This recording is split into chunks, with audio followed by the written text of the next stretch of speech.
Awesome. Hello, everyone. I am Ganjaya, your host of Hi-Fi. We're with the Canadian Chronicle team at the Hemp Cannabis Expo. And today's musical guest, I've got Charlie Feta, also Fettuccine Ferro. Yeah, a.k.a. Uncle Entendre. Uncle Entendre. Uncle Entendre, that's what they call me now.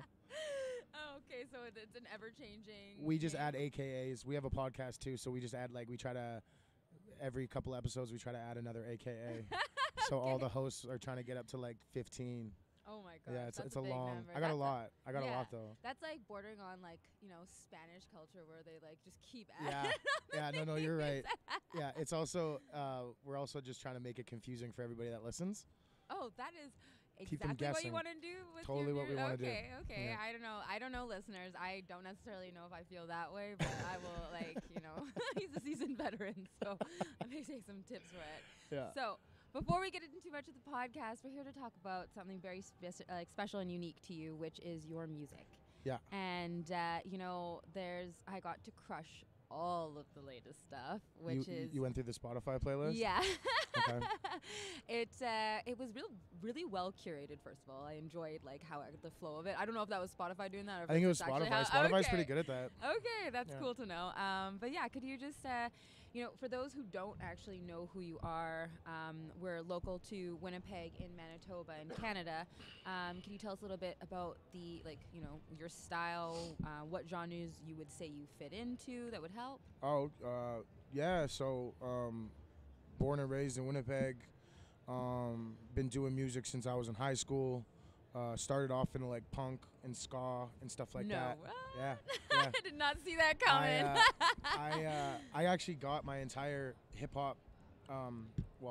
The first installment of my hip hop collection was because I traded my punk collection to a buddy that had all rap. So we just did a 50-50 swap. He had 50 CDs, I had 50 CDs. We just swapped it. So started out going to shows. I think I fell in love with music because I was going to so many local shows. Yep. My parents were always very, very cool with taking me to shows when I was 13, 14. Hey, that's very unique. So they're Well, musically I think at inclined? the time it wasn't 2018, so my parents felt a lot more comfortable dropping me off at a venue. Yeah. And because I was so young, and me and my buddy Cody that used to go, we were just small, we were just tiny. People just kind of took care of us. So we would get dropped off, and people that my mom would kind of just know from all the shows would be like, hey, I'll be out here at 11 to pick them up. And they're like, oh, okay. And they'd literally tap you on the shoulder 10:50. They'd be like, okay, go wait outside for your mom. No way. Yeah. That's a very interesting culture to grow up in.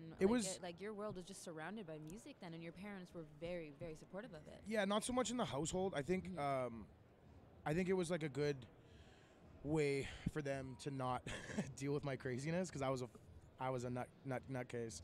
But then I got into hip hop, and I just kind of got super enthralled in it and started freestyling, freestyle battling.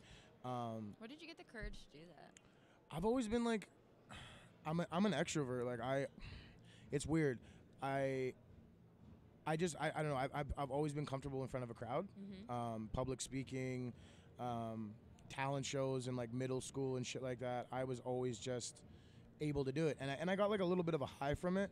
I think when you have that bug, when you have that performance bug, and you feed off the energy, you start getting addicted to the energy of the crowd, and it feeds you to go to the next one and the next one and the next one. Okay. So yeah, those live local shows is the entire reason, and I guess the genre would be rap, hip hop. I'm a fan of all genres. I noticed the way that you collaborate with BBS is you guys touch on a lot of different things, and listening to the music that you've put out, you could hear not just rap just because of the way that you spoke, however poetically it is. The music itself and what you're rapping over, it's so eclectic. That's Steve. That's why I work with different producers. The Fettuccine Ferro was completely done by Crab Skull. Steve and Tyler was completely done by BBS. Could you explain those two projects? And yeah, Crab Skull's project. Me and Crab Skull is a heavy sample based producer. Very quote unquote 90s boom bap-ish type of stuff. Okay. And it was just I like doing projects like that because it's just organic. I can collaborate with these guys so easily. There's no like huge creative process. We just sit down and we start creating, and I've been lucky enough to work with guys like that that I get along with. But I mean, at the same time, if there's a producer that I don't get along with, I usually just don't work with them. Right. And Steve especially, and especially Crab too. Crab's really into like this weird like Italian horror like from the 70s and the 60s. And Steve, he has a saying that he loves all type of music. The only music he doesn't like is bad music. So the sky is the limit with Steve. Yeah. And he's just fun. I think working with people like Steve and Crab, it just got back to fun. Because like when I was in Winnipeg's Most and all that, it was really business driven, and we were always on the road, and there was always like this pressure to put out a new record and blah blah blah blah blah, and which was great and really paved the way for me to be successful and live my dream. But now creating with these guys, it's just fun. It's like more fun again. Yeah. And it's like back to like. I've had to live that life as a chef. Like I lost the love of food when you had to just like dread every single service that you went into. It's just tough to like if you really really love something, and then it's hard to find that balance when you become successful in something. Yeah. How did you find them? Who? Steve and Crabs. Like what path did you have to meander in order to find that love again? I was just always around. Like even after Winnipeg's Most broke up and all that, I was always going to local shows. I had River was born in 2012, so I took about 2.5 years like just off music. Like I just didn't do anything. I just wanted to be a father and experience like those really early years. Yeah.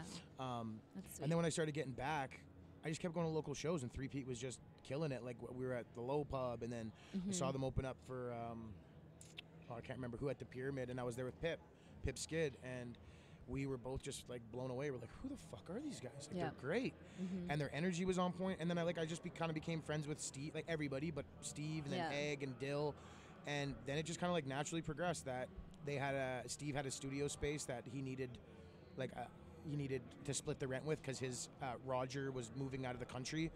And he's like, hey, you want to split this with me? And I was like, yeah, sure. And then that was it. We just like started working together all the time. Nice. And that was about a year and a half ago. Like those moments just click. One thing I personally would like to know, when did you first find the moment to step on stage, and were you like, how old were you when you were just like, I'm going to attempt this too? Other than just like, spitting with your buddies. Shit. Probably pretty early. I was battling in high school, so... First of all, how do you go about just starting a battle? It was because in my high school there was a lot of guys that were like really into hip hop. Yeah. And when you're really good at something at that age, it spreads through like the high schools communities. So like people would be like, oh, yo, this they used to call me the little white boy from West K. He's really good. So you'd get like. This was before like cell phones and that, so it was like MSN Messenger or like fucking ICQ. Yeah. I dated myself so bad in that Paper Cut podcast because I was like, does anybody remember ICQ? And like their faces were like, what is this? Like, what is this? I forgot about this online. Dude, I used to be out here asking your ASL, fam. Yeah. Man. But yeah, no, it would just spread like that, and then you know what I mean. Like a guy would be like, "Well, I think I'm better than him," so, and then you would just be like, "Okay, well, when and where?" Okay. And it was like I like when contact. And where? Yeah, I like contact sports. That's what I love about hip hop. I'm the kind of the opposite of like. It's weird that now I'm friends with almost everybody in the local scene because it used to be that I would not want to be friends with everybody. Okay. Because I wanted to be competitive. Yes. And now I feel like I can camaraderie within competition. Exactly. I totally I can understand find that now, and I was a young man, and I was. You can create that now. It's taken me like years to find people like what you speak of with like your creative relationships. That was a question I would definitely like for the listeners. Like you spoke of it in those moments with those specific people as easy creative moments, but have there been moments when you just don't know how to get past or finish something? It's kind of crazy. I've been doing this. I guess this is the third podcast I did in the past 2 weeks. It's cool being a guest. I don't really get writer's block. Mm-hmm. Like when I get writer's block, I just don't think about it. I don't try to force it. I just find every time I force something, I'm not happy with the result. So if there's something that needs to get done, I'm pretty good at being ahead of the curve that if I do encounter some sort of delay or some sort of problem, I have enough time to still finish it, not stress about it. Mm-hmm. But every time I do get it, I just don't stress. Like, and I'll find myself writing. I'll get it. Like, I'll get it. You know, I just find like taking a step back and being like, yo, you're more than fucking capable of doing this. Yeah. Stop stressing about it. Just chill. Yeah. So. You know, I use cannabis for those like those to quell like the nonsensical things that go on, like the moments that you use to psych yourself out, because like I battle with writing, like the way that I create, I use ingredients, I use my hands in order to do something, but when I have to create in like another form to write, and that's something I really want to pursue. Yeah. I get halfway, and then I'm just like, I get up and I go. Like, yeah. I cannot finish it. But like cannabis, I found like I've been able to just like step into a world where I can just sit there, smoke a joint, and then just get through it. It just like it's definitely like, for me, I guess it's kind of crazy that it's legal now, because I've always been kind of like a proponent of it, and I've always used it like since 16. You know, I don't think that that's a good age to start, but like, I'm just honest, you know. Yeah. And I am lucky that it's always been a kind of a creative thing for me too. Like, there'll be times where I won't now that I'm 33, I won't smoke during the day, because I work a construction job. I'm a carpenter, so you know, I gotta be quick. Yeah. I gotta be really quick. Also safe. Yeah, and also safe. Yeah. To me, but I'll take like I said, I'll take a little 15 mil edible or something like that, or like a nice big heavy dosage of CBD, just because I'm sore or something like that. Yeah. But yeah, it's always been a part of it in the studio for me. Like, it's always been. Has it been part? It's been part of your creative process. Yeah, it's been part of my life. Your life. Like, I can remember my uncles, like, going into the garage and hearing them play like Pink Floyd, and hearing them play all these things, and be like, what's that smell? The devil's lettuce. Yeah, what's that smell? But my parents were always very cool with it. My mom caught me, you know, when I was like 15 or 16, and she was just like, yo, you know, be responsible with it. Don't let it start affecting your school. Yeah. And that was it. That was it. She wasn't like, there wasn't this big stigma about it in my household. Yeah. Which is kind of cool now, because I was just talking to the mother of my child, and we're like, how crazy is it going to be that River is growing up in a world that cannabis is just completely legal? Like, it's like a beer store. It's normalized by the time he's old enough to even participate. Yeah. So no, I you know, it was, again, desensitized for me too. I mean, I watched one of my siblings get kicked out of the house for it, but when I came up into it, I didn't start till I was 25. And my approach was so different, and then what I turned it into, it became a part of like my career path. Yeah. So it was respected, and then like my family just looked at it through a different lens. But like, my life didn't really change very much. Sorry. I got distracted. I'm a little thirsty. Yeah, no, I'm sorry about that. So you actually have a song. It was the first one that came on, and I laughed so hard. It was just like, it was about Kush. I think the first line is like Kush. Which one is that? It was like Roop. The guy. Come on, we both don't know it. I don't know. I'm like, once a song is out, no, I'm kind of like, I'm kind of over it. Okay, you know, we'll come back to that. When I release music, I'm just like, that was like Steven Tyler. Like, I don't listen to it anymore. Okay, I just like, I'm working. I'll get stuck on it. I'll come back to it, and I'll listen to it in like 6 months. But I'm already working on something new. Well, I mean, because you lived it for so long in order to get it out. Okay. And I'm like done with it. I'm like the show at the Cavern. I was just so happy to be like, when I was done the set, I was like, okay, I'm good. Like, I don't need to fucking worry about this anymore. Yeah, I remember not seeing that set. We went really early. I know. I feel bad. I like rushed my ass to go and see it, and I was so excited about it. And the crowd was just way too hype, and then they had to go on. They had to follow the energy, and I showed up when I showed up. That's okay. Well, anyways, I can't find the song, but it was about weed. So, anyways, you're right about it. We write about it. I try not. It's weird. Like, it's always been a thing. Like, I don't really ever make like a weed song. Like, I'm not like Cypress Hill or something like that. Yeah. But it's always like a constant in my life. Especially like. My dad, he passed away last October, and I was giving him like super high dosage of like gummies, and he was feeling it so much. It was so good to like see him not be like high on morphine, you know, and stuff like that. So that's a conversation that has actually become more prevalent in the last like 2 months of my exploration of cannabis is opioid addictions and like how high dosing is getting people off Yeah, I of was it. giving him like he was really sick. Like he had like stage 5 cancer, but I was giving him like 400 milligrams, Yeah. 500 milligrams, and just sending him to the moon. Mm-hmm. But he was like, yeah, I get so high for like an hour. But then he's like, after that hour, like once he makes it through that kind of like greened out thing, he's like, I feel fucking so good. Like Yeah. he's like, I just don't feel like I want to take my morphine. I eat. I feel like I just saw it. Like, you know, I'm not like a scientist. I was never really into it like that. Yeah. But when you see it just Change somebody's just life. change like somebody's that. life. And Yeah. I wasn't like an expert. I would just call my homie and be like, yo, what is the strongest thing you can get me? And he's like, I told him it was for my dad, and he made them for me. He's like, don't eat these yourself. Yeah. Because he's like, they're like 500 milligrams. But he's like, give them to your pops, and you'll notice a big difference. And it was awesome. It really improved the quality of his life in the last little while. So.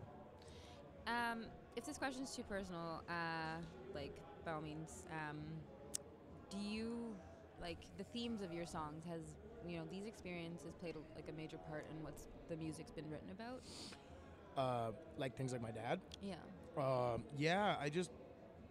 I'm pretty open. I wear my heart on my sleeve type of thing, which is for better or worse. I think I've always just been deeply connected to my music, and it's impossible for me to not let real life into my music. I can't play that role. Like I do have as an artist, as a creative, I do have a little bit of an alter ego. When I jump on stage, I'm a little taller. You know what I mean? I'm a little stronger. But it's still me, and I find it. I don't like when I don't connect with artists that play that role very well. I get that stories need to be told, but I like things that are rooted in reality. Yeah. So for me, everything affects it. I mean, my dad passing affected me immensely, and I haven't really put anything out about it. Like I've made mention and I've touched on it. I've kind of let people know that it's affecting me, but I haven't. At least that it exists. Yeah. Yeah. I'm sure I will. I'm sure I will. But I just let it happen. I never, like I said, it goes back to when I get writer's block. I never try to force something. Again, on another personal note, I know when, like, personally, as a child who lost a father as well, I have not hit that stage of being a parent, but I watch my sister be a parent and how she vibrates with fear, herself suffering from cancer and being in remission, of how it changes your perspective of how you treat your children. So like that happening, like how did your world change? Did pursuing music become something even more dramatically intense for you? Like, no, just being a father became more of like. My dad was kind of crappy, and when he passed, I was like, oh man, I just never want to be like that to my kid. Like I just want River to always know he can talk to me, he can tell me everything he needs to tell me, and there'll be no judgment. And using music to do that has been wonderful because he's almost 6 now, and I have real life conversations with him, and I'll play him my new music, and he's like, hey, like, you said my name, or you said this, or you said that, and then he'll ask me questions about it, and I'm like, oh, yo, because yeah. he's cognizant of it. He can listen, he can retain. Oh, Yeah. That's cool. It's a really weird age. You got to be really careful now because, I listen to everything, and there's songs that I'll play for him. Like, I remember we were listening to this really gangster song, and he recited the words, and I was like, oh my God, I cannot be playing that in the car with you right now. Because I'm like, you're going to go to daycare or school and just start reciting, so like, funny. Gangster lines. Yeah, I think it's just all encompassing. I just try to always be like, that's why I think my fans connect with me, and especially like when I came back, when I kind of took a little hiatus and then came back, I'm not playing a role. I am who I am, and for better or worse. I get a lot of hate. I get a lot of negative stuff via social media because I speak my mind, but I've never been scared of that. That goes back to just being on stage and speaking my mind. If you don't like it, don't listen. No, that's completely fair. So, that from my perspective, when I like sometimes when I forget that people can create just to create. It's like it's a part of your world, it's part of your being. It doesn't necessarily have to be the path that you go down, like forever. Nope. So, like where do you see yourself going with this in the next few years? I mean, you're always gonna create, you're always gonna do this stuff, but I mean, like, is it something that you're putting so much energy into that, like? I don't like. I guess yeah. Like I used to have like one of those 5. Like I do have like a 5-10 year type of plan thing. I think I just feel like rejuvenated in my 30s. I thought when I was in my when I hit 30, I was like, oh man, I'm so old. Okay, I'm Life going through is- that right now. I turned 30 Yeah, in 2 weeks. like it's not like that though. It's like, and my buddy DJ Cutdown, he's I don't want to date him, but he's closer to 40, very close to 40, and he's like, dude, I just started You figuring didn't out. just date him, like you I pretty did. much just like. I just told him, yeah, you he's just almost told 40. it. He's almost outright 40 told years him. old. But he was like, dude, you figure it out. Like as a man, like Yeah. he's like, I figured it out at like 37, and he's like, now life is dope. And I'm like, oh, okay. I'm like, okay, that's good. That's very okay. So We're like, seasoned. You know what I mean? what is something that you could offer me in advice for like somebody who's freshly turning like 30, like November 14th? Embrace the shit, especially for women. Women get like more attractive and. Okay, fuck shit yeah, when I they think say- so yeah, too. I think yeah, I'm way hotter yeah, now. Do you know? I just think it's like it's true of all. I think it's true of everybody once you start getting Yeah. your shit together, because you could. You also grow into yourself Exactly, too. Like and you- my features, I'm like, oh, this is what I'm supposed to look like. Yeah, I feel better. Like I'm like, I never want to lose this 20. Yeah. Like, I'm comfortable right now. I'm a chubby man, chubby boy, man. Like, and I just feel like I think it's like it's an air. It's not even about like what you look like on the outside a lot. Yeah. It's just like how you carry yourself now. You carry Exactly. yourself like now that because I don't care. Like I don't care what somebody like some random ass motherfucker thinks. Like I'm just like, yo, I'm good. Like I'm good. Like you know, I'm doing what I want to do. Yeah. I'm making money. I'm being a father. I have a roof over my head. I got food in my belly, and I look fresh as fuck while doing it. So if you don't want to, you know what I mean? Like I just don't care no more. And that's that last one, guys. Minus the food in the have to. fridge. You've Yeah. always gotta look fresh as fuck. You always have to look fresh as fuck. Shout out to my man Abby. Gave me this, blessed me with this wonderful jacket last night. It is really nice. And it smells like patchouli. It smells like old Calcutta. Oh, Calcutta. I love that smell. Which is what is it? What are the incense they burn at Old Calcutta? Nag Champa. Yeah, that's Ooh. stuff that I use in like pujas I and like love it's it. like prayers, and I would walk into all these incense shops and people just like have it blasting everywhere, and I'm like, this smells like temple. It's like I remember walking into Old Calcutta all the time and be like, I fucking love the smell of this place. And then one time just being a young guy and being like, what does it smell like in here? And the guy just was like, here's a box of it. And I was like, oh my God, it changed my fucking life. I'm like, the studio can smell like Old Calcutta. That's actually hilarious. I have a friend who literally likes to light incense, and she'll just like wave it around her hair and like make sure that It it smells good. over. Yeah, It's mean, a little like, musky. I don't know if I'd want to it's go like out smelling like Mother. that. It's Earth Mother. All right. That's She's what got it some. is. She's got some fans of that. I'm sure. Yeah, no, I've definitely, every time she comes around, I sniff her. For sure. I'm like, come a little closer. Let me smell your hair. Yeah. It's so cool I- for a female to do that, but if I was like, come a little closer, let me smell your hair. Honestly, you know what? I'm genuinely surprised that I have not been arrested several times for the creepy shit that I do. I get away with a lot. Yeah, you can though. Yeah. You know? Like if I just slide up on Yeah. you and just sniff you. I wouldn't be like threatened. I'd be like, oh, okay. You smell that patchouli, huh? Okay, I got it. Smell out here smelling like Nag Champa. Oh man. I'm like, are you Vishnu? Oh man. Anyways, okay, wait. I got an important question for 'Kay. me again. Like, this is one I wanted to know.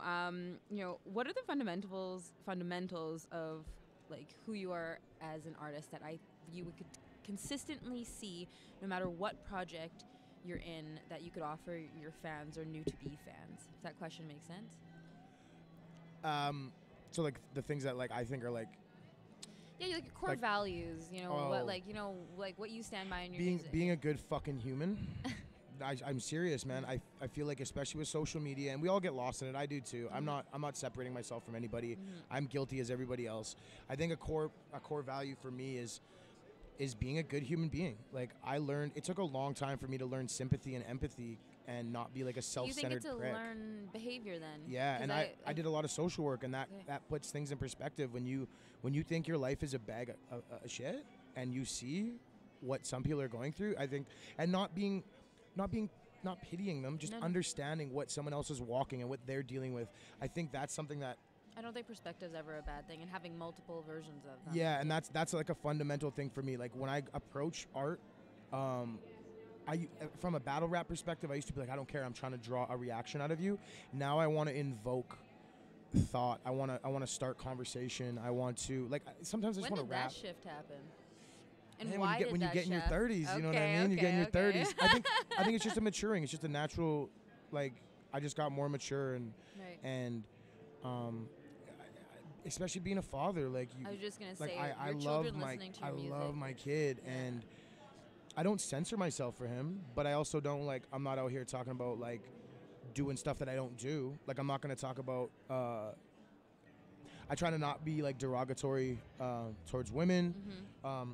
I'll do a sexy song. I'll talk about laying some pipe, but Mm-hmm. I'm not gonna do it in a way that's really derogatory, and I'm you know what I mean? Because I think that it's important for, especially because he's a little boy. I think it's important that he sees me being a stand-up man, and that doesn't mean being soft. That means being masculine, but also being respectful and respecting my mother and respecting his mother, and keeping a line of communication open with him regarding everything in life, but also just being a good man, being a good human. There's a lot of responsibility that you carry, everybody carries, and just I try to use my art to reflect all of that. Mm-hmm. It's fun, and I don't know what the heck's going on my nose. A whole bunch of problems going on here right now. I feel like someone's sticking a Q-tip up my nose. It's just important to me, and with music, it's just keeping all that in perspective. When I say something, it's on record. When I put it out, it's out there forever. Yeah. So I have to be happy with the product. 2, I have to be happy with what it sounds, and 3, the content of it is gonna be something that I can live with. I might not like it or be the same person. I listened to a track that I did 10 years ago. Yeah. I'm not that person. So I use that as a reflection. So now when I put it out now, in 10 years, I want to make sure that I'm okay with it. I genuinely appreciate that, because I find a lot of people hold you in this position, they don't allow you to grow. I used to carry a lot of friends, a lot of dead weight in my life, where they thought something of me, and then if I knew I had the capability of developing, of growing, of learning, of shedding, of forgiving some dumbass shit I did or said, and they would never let me leave that spot. But people can grow as artists, and a lot of people or fans struggle to grow with some of their artists, because of their changes. I always appreciate my fans and respect them, and I owe them a lot. But I say it in a record. The only people that I'm responsible to is my mom, my grandma, the mother of my child, and my kid. Those are the only people in my life. My friends, obviously, but I mean, we're all like that. If you don't, you're responsible. My friends are my family. So there's the people that are in my life, I need to make sure that that I'm being a good friend, that I'm being a good communicator, and that that's kind of with my fans. I'm if you don't like it, don't listen. I really appreciate you and I love you and I want you to come to my shows and I want you to enjoy my music. But if it's not for you, don't. Yeah, no. You're not the same Feta. Well, no, good. Thanks. Yeah, thank you for acknowledging that. Thank you for acknowledging that I'm not the same Feta. Yeah, absolutely. No, I appreciate that. And I don't try to get negative. Real. Some people just they grow and they mature at a different speed. So I always just try to keep that. It's all perspective, Yeah. And I think especially it's cool that we're doing this at the Cannabis Expo, because weed is one of those things that kind of slows me down and gives me, when my mind is racing and I just smoke something nice or eat an Eddie or something like that. I'm just okay, slow the fuck down. Take a deep breath. Mm-hmm. Let's look at this from a different angle. Let's not flip out. Let's not stress about it. Let's see if and it really helps me gain perspective. Yeah. So that I would always use it for that. That's kind of my main goal or my main thing when I'm using cannabis or whatever the fuck we gotta call it now. Whenever I smoke weed, I gain perspective. Yeah. Sometimes I'm at a party, it's cool, but being in the studio and just No, I like it. For me, it was expansive thought. I needed to, like I was explaining earlier, sit down, quiet myself, and then be alone with those thoughts. And it allowed me to cut through levels I didn't think I was going to be able to cut through. It allowed me to grow into the person I'm in, which I'm because I was clouded by whatever anxiety or psyching myself out, whatever it was. Yeah. So I want to get to the music portion of this, but I definitely want to ask. You have to stop banging on the table. There's a note here that your producer left for you. Do not bang on the table. I don't know if it says your name. Right now. So I just want to ask you how to let your fans know and how new fans can find your music. Where Just they do can your explore. Googles, man. I got an Instagram at Charlie Feta. Everything is at Charlie Feta. I made it simple. Okay. CharlieFettah. Everything. If you Google it, you'll find me. Okay. Cool. YouTube's the same thing. I think probably the best way to stay connected with me would be via Instagram. It's the one that I use the most. That's where we live. Yeah. And I just like it because I can put my visuals up there. I can put links. That's probably the best way to stay connected with me. And just go to Spotify, subscribe to my shit because we're trying to get these algorithms up. I didn't know the way this worked, so get my plays up on Spotify. I don't make any money off of it, but just play it because I get featured on playlists for it. It's a brave new world, and I'm just really excited that I was able to take a hiatus and come back and refreshed, still be relevant, and still have a lot of fun and not be dated. Like not be like, oh yeah, he's still doing the same shit he was doing 10 years ago, right? No, that's awesome. Okay, so that being said, you're gonna take a moment to do a little freestyling for us. Get a little taste. No, I never freestyle. I hate you. I never freestyle. Okay. I'll give you a verse. I love you. Okay. Well, we could do a verse. I don't freestyle. You should have. I am totally okay with that. You should have let me know, man. I thought that's what we talked about before. Did we talk about that? Yeah, I was like, oh, you're gonna freestyle something, and you're like, yeah, I got this. Oh no, is that what I said? We may have had a brownie before. Oh my god, I don't even remember that, man. I don't even remember that. It's like this though. The change of pace was very necessary. I gave up on the map and where the treasure's buried. Open up your eyes, no, open up your mind. What me and Steve been cooking, this cannot be defined. Can't be contained by any measure of time. Legendary when we lace it, never looking behind. Y'all be watching what we doing, we be watching where we going. Bragging on the gram, you better watch what you be showing. Cause it's 2 a.m. and I'm watching a pot bubble. Hennessy and vapors while watching my pot double. I can tell by your tone that your partners are not trouble. I can tell by how she look at you that she do not love you, whoa. I'm dropping gems, boy. You working with a block of coal. I keep my head on a swivel. I gotta watch the road. Yeah. There you go.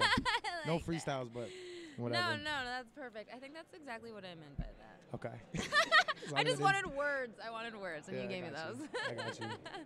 Okay, cool. Well, We're good? you know what? Yeah, you know Cool. what? So, thanks so much for spending time with us. Yeah, thanks for having me. Yeah, this was amazing. Was it? Is high five? It's hi-fi, yeah. Hi-fi? Okay. So yeah, high five with Ganjaya, and this is Charlie Feta. You can find all the information. We'll put it up on the website, and yeah, we'll tune in next time, guys.